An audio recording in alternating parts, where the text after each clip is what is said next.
why would the Election Commission scan protect, copy protect the voter list? Now, you'll be shocked at the amount of detail we've gone into.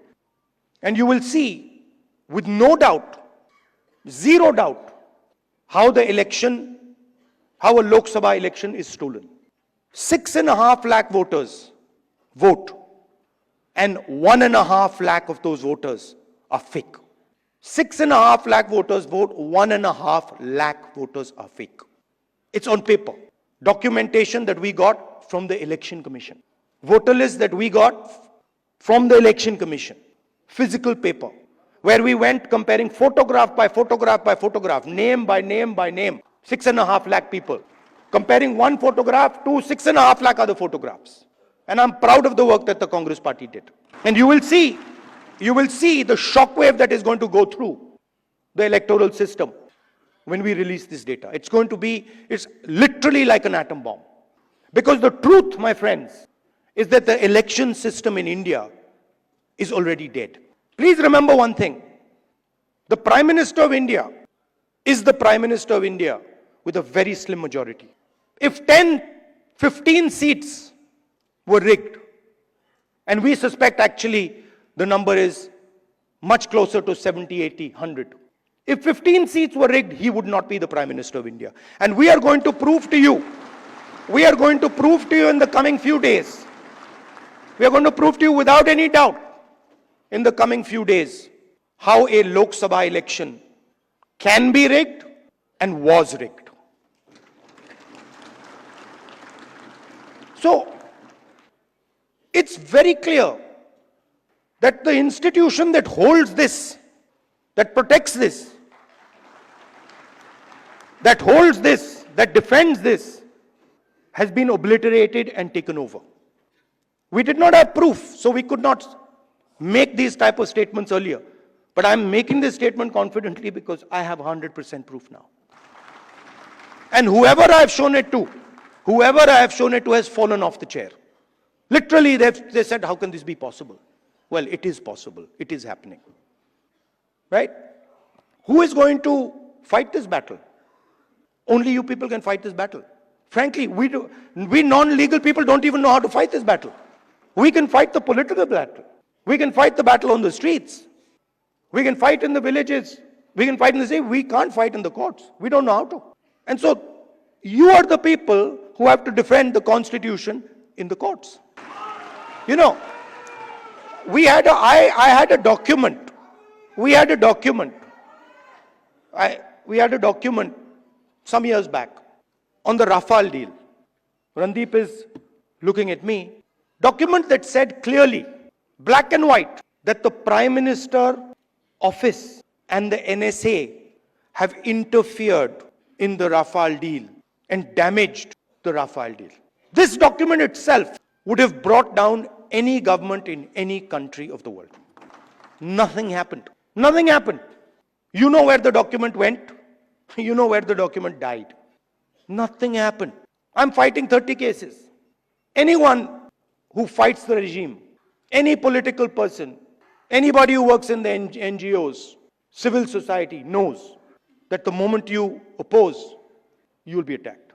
You know, I remember when I was fighting the farm laws, and he's not here anymore, so really I shouldn't say it, but I will. And Arun Jaitley ji was sent to me to threaten me. And he said, you know, if you carry on down this path, opposing the government, fighting us on the farm laws, we will have to act against you. I looked at him and said, I don't think you know who you're talking to. I don't think you have an idea who you're talking to. Because we are Congress people. We're not cowards. We're not going to bend. The British couldn't bend us. The superpower couldn't bend us. Who the hell are you? And wherever you look, the problem exists. I mean, I've said it clear as day here that we have 100% proof. Watch the newspapers and the media tomorrow. They'll be talking about Bollywood, about how, you know, about how there was a fantastic dance, amazing solar eclipses taking place, something they'll come up with.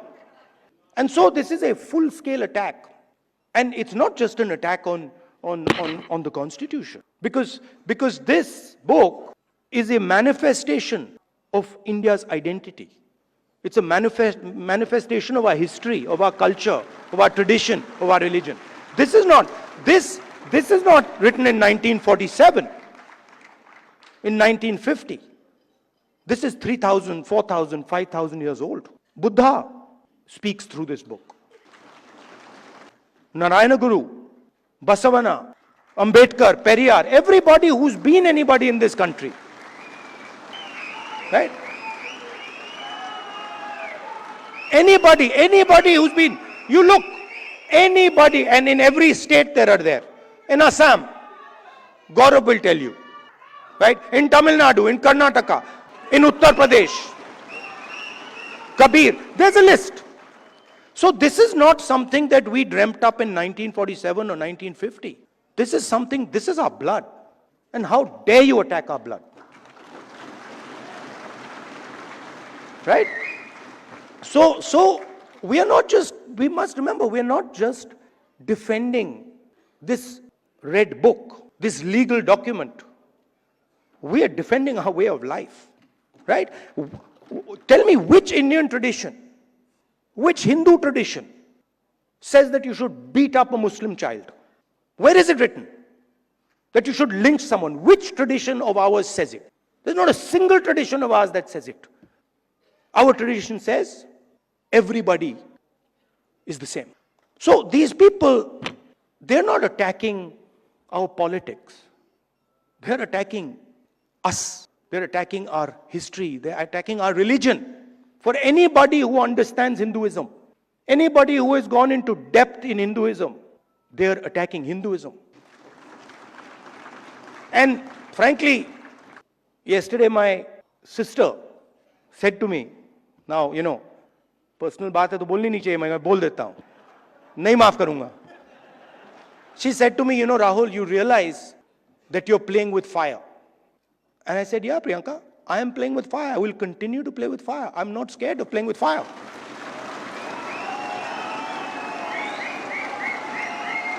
I have come here. Look, I am eventually, like most of you, I'm going to end up in the fire. Right? So what is the problem playing with the fire? My family has taught me that. My family has taught me do not be scared of cowards.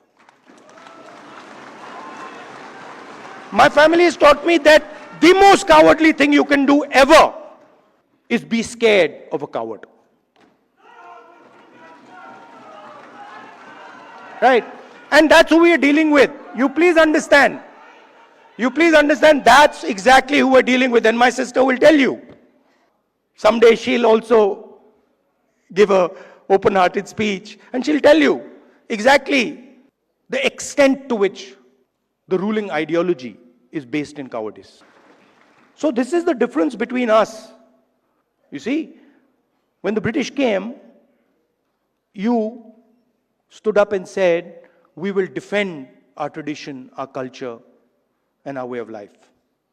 And the RSS said, sir, please tell us what we should do. Sir, please tell us how we can help you. And this is the truth. If it was not the truth, I wouldn't say it. It is the truth. People don't like it, but it is the truth. Gandhiji spent most of his adult life in jail. Nehruji spent most of his adult life in jail. Sardar Patel spent most of his adult life in jail. Why? Because they opposed the British. Show me the RSS leader who did it. So they fear the Congress.